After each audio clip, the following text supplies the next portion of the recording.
Musím cítiť tak, jak pri viličku, že kde je ten bod. A otáčam. Vyvalím sa na slnko a zomriem. Ja už to chápem!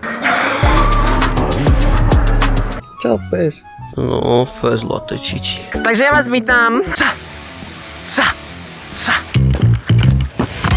Takže sem vás vítam pri Takže sem vás, sľubil som vám videjko z autoškoly, dneska je tu na, takže nech sa vám páči. Užite si to, prvá minútka trošku menej zaujímavá, ale potom sa to pekne rozbehne. Podľa mňa aj dosť naučné, takže sa môžeš aj dať čo naučiť, keby si veľmi chcel. Ďakujem ti krásne, že tu nás si, nezabudni pasnúť like a odber. A na konci nás čaká aj jazda na Sorane. Peace, maj sa. A tým, že sme na autoškole, dodržujeme predpisy úplne všetko. Keď 30 30, keď 50 50, čo už. A ja jediné čo, se vás ja ťa vítam pri novom videjku dneska z autoškoly. KVP a na Bukovec. Ľavo nikto, radíme sa doľava. Ideme len 38, takže to znamená, že môžeme pridať na 50 trošku. Smerovečka doľava a ešte počas cesty si preradíme na 3, 2 a neutrál. Tak. Táto motorka je konkrétne 500, 35 kW. Je sranda, že ako správne musíš pozerať do odbočiek, ako do zatačiek, vieš, lebo ty keď pozeráš, že dole veľmi, tak ťa rovno môže vyhodiť do bokov. To je jednotečka, pomaly plyn, pomaly pušťame spojku, zaradzujeme rovno dvojku, pretože jednotka je len na rozbeh, smerovku máme. Čiže dievčatá a chlapci, neviem, že či ma uvidíte ešte niekedy ísť tak predpisovo, jak dneska. No jasne, nie, na autoškole samozrejmosť. A aj tak, máme tie 3 hodiny, musíme ich využiť, učiť sa správne, aby sme si zvykli a potom s policajtom. S policajtom ako dlho zvyčajne je tá posledná jazda vlastne ako? Aha, že on sa rozhodne. Ak vidí, že ti to ide, neťaha to. Chápem. Ja keď som robil na auto, tam to bolo, že odišiel na nejakú obedovú prestávku, bol preč asi hodinu, alebo aj 2 a potom prišiel a bol som v aute asi 5 minút a išiel som met. Hlavne na motorke treba byť aj viacej agresívny, mi príde vždy. Agresívne bezpečne. Štvorečka, lebo ideme tých 48 a máme červenú, to znamená, že ešte pred ňou si zaradíme na tú trojku, na tú dvojku, keby náhodou skočila zelená.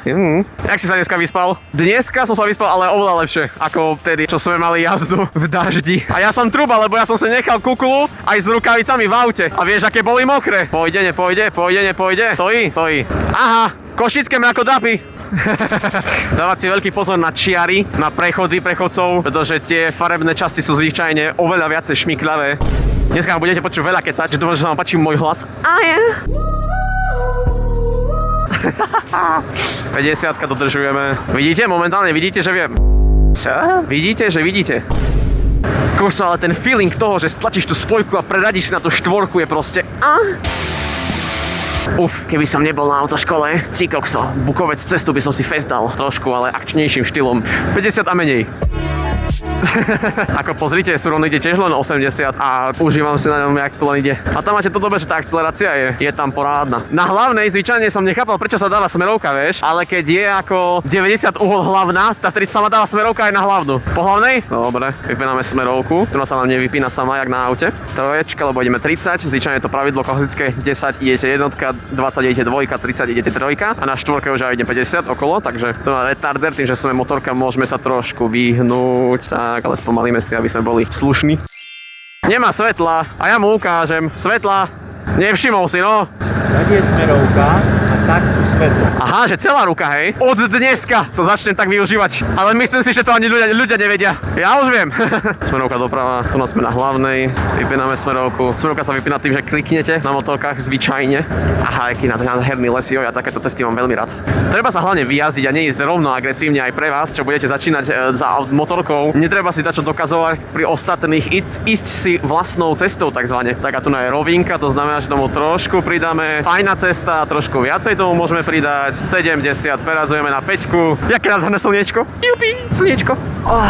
Už sa teším, jak budem môcť chodiť sám na motorke. Nie, že by sa dačo zmenilo, furt budeme to dodržovať. Možno. Tu je špina na zemi, čo si treba všímať. Nie, že budeme odpočovať v špine, lebo to sa viacej šmíka. Trošku brzdím, nech dodržujeme. Nech pán inštruktor ma nezbije. Nebrzdi do zatačky, lebo to by sa nemalo. No čo? Ideme sa kúpať! Zobral si plavky. Ale volant inštruktora má spojku, má brzdu, ale nemá plyn. Len aby ste vedeli. Nech sa vám páči nádherný Bukovec. Vyvalím sa na slnko a zomriem. Čo? Vyvalím sa na šlnče a budem sa slniť. To sa trošku viacej nahneme, vyskúšame, nech sa naučíme počas toho, ale hlavne nebrzdiť extra so zadnou, pretože zadnou by vás a už by ste boli v lúke, spinkali. Tu by bol možno aj mäkký dopad, ale skúšať to nechceme. Obytná zóna, to znamená, že 30. No, takže ideme si ukázať, ako sa otáča na stojane. To som v živote nerobil. Na doraz. Chytím tu. Zadné koleso sa dvihne. Pravou rukou tlačím koleso dole. Tou ľavou rukou dvíham volant hore. Takže už levituje. You spin me right round. Takže opakujeme. Chytíme si prednú ľavú, na doraz k sebe, na druhú stranu, to znamená od seba chytíme, dať si ju na stehno, takže stehno pekne k sebe, prvé sa nám zdvihne zadné. Musím cítiť tak, jak pri vlíčku, že kde je ten bod a teraz vlastne ťahať predné k sebe trošku. A toto tlačiť dole, OK. Keď si nájdeš ten bod, tak už to je ľahučké. Takže predná ľava, zadná oproti, dávam si stehienko pekne, nájdem si ten správny bod, prednú ťahám hore a zadnú tlačím dole. To znamená, že zdvíham predné koleso, nájdem si krásny bod a teraz to je už jedno do ktorej strany a otáčam. Máme ešte také figle? Či toto je jediný? Ešte sú. Ešte sú? Keď chceš ísť doprava, doľava. Ruky uvoľnené a jemne zatlačíš. Jemne zatlačíš, ideme doľava. Ale že keď chceš ísť doprava, tak zatlačí... doprava. Čo? Však keď zatlačíš vpravo, tak ideš doľava, nie? Vyskúšame. Dobre, lebo to... Motorka sa dá takto ovládať. No jasné. Ideme ďalej, hej? Dobre. Jasné, pohoda. Tak, nemáme neutrál. Máme neutrál, asi. Kľúčik on. Neutrál nám svieti, takže v poriadku. Brzda a zapaľujem. Takže môžeme ísť, hej? Dobre, takže jednotka dole, pomaličky plyn, pomaličky púšťame spojku, dvoječka. Že doprava, keď zatlačím pravo? Vidíš? OK, nechám sa prekvapiť. Dáte tú novú voľnosť v ovládaní motorky. Len furt nechávam tomu, vieš, že keď zatlačím pravo, tak mi koleso pôjde do ľava, nie do prava. To znamená, že zatlačím. Ja už to chápem! Už to chápem, no jasné, lebo ja keď vlastne zatlačím pravú, tak mi to koleso vlastne pôjde do ľava, ale nahýňam ma doprava. To znamená, že tak, no jasné! To sú figle. Ale to je oveľa jednoduchšie. Veľmi dobrý figel.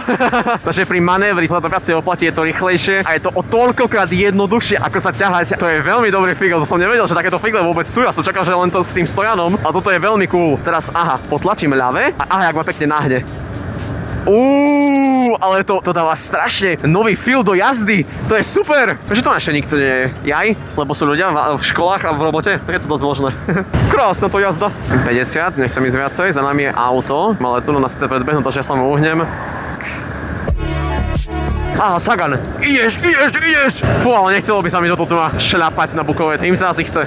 Alebo sa v poslednej dobe snažím veľmi dávať viacej ako pridanú hodnotu do tých videí, vieš, že sa snažím ako... Vedel si o tom, že na dno Mariánskej prekopy sme sa dostali už v rokoch 1960, alebo že tam žijú živočichy, ktoré sú naplnené vodou, aby vedeli... Tlak. Áno, tlak vyrovnať presne, 1000-krát väčší. Také sa snažím pridávne hodnoty dávať tým videám na schvál, že nech z toho aj čo majú tí ľudia. To má zmysel. Presne, nech to. Má vidno. A znova na cestách. Alebo vedel si napríklad, mrkva niekedy nebola oranžová, ale fialová? Fialová? Hej, to len u nás v Európe sa viacej predávalo. Tým, že je oranžová, vyzerá chutnejšie. Také pekné domčeky.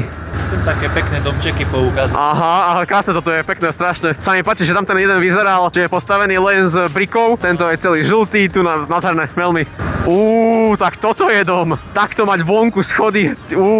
Poďte, máte čas, poďte. Nám idú hodiny. Pomaličky, neponáhľajte. Pekný deň. A nech sa vám to páči. Došli sme. Skrpupu. Na Suroníku znova. Prečo som taký nahypený, že som zase na ňom. Znova na Surone. Znova na Surone.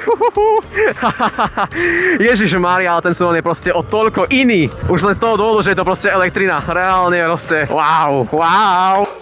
Dôležite sa vám páčila jazda na motorečke, dačo malo ste sa možno naučili aj vy a ja som sa sám čudoval, že pri potlačení vlastne doľava, odbočujeme doľava, pretože sa nám koleso nahýňa do tej druhej strany a nahýňa nás vlastne na tú stranu. Wow, akože veľmi dobré figle, ktoré sa takto naučiť, vám to zlepší 100% jazdu a na tej motorke proste, viete, ak stlačíte tú spojku, dáte tú dvojku a proste sa cítite, ak proste preteká raz, najväčší. Koľko za ty čo strade to chodíš? Pomaličky, si prejdeme až dopredu.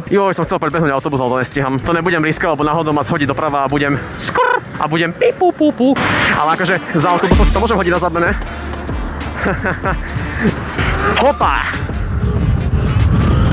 A doľava, doprava. Čau pes. Čo sa hambíš? First latte čiči. First latte čiči. Maj sa čiči. Smuk.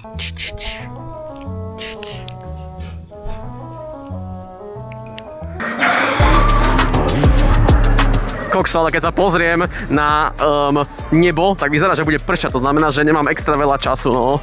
To je celkom naliť. Takže sme si pohľadkali poriadne čičinkis, poriadne psičinkis a čičinkis. Raz v živote, keď budem žiť sám, si kúpim maču. Nechceš už mi dať zelenú? More! Však už zdochnem tu od tepla. Čo chceš? Veď som mal vajce na tvrdo, zelená. Štve ma, že počas tohto videjka ešte neviem, čo z toho vznikne. Už sem tam už som bez nálady, pretože už nevládzem. Sem tam som, že tip-top a strašne neviem, čo z toho vyjde. Ale dúfam, že radšej dobré áno. A dúfam, že to hlavne vás bude baviť.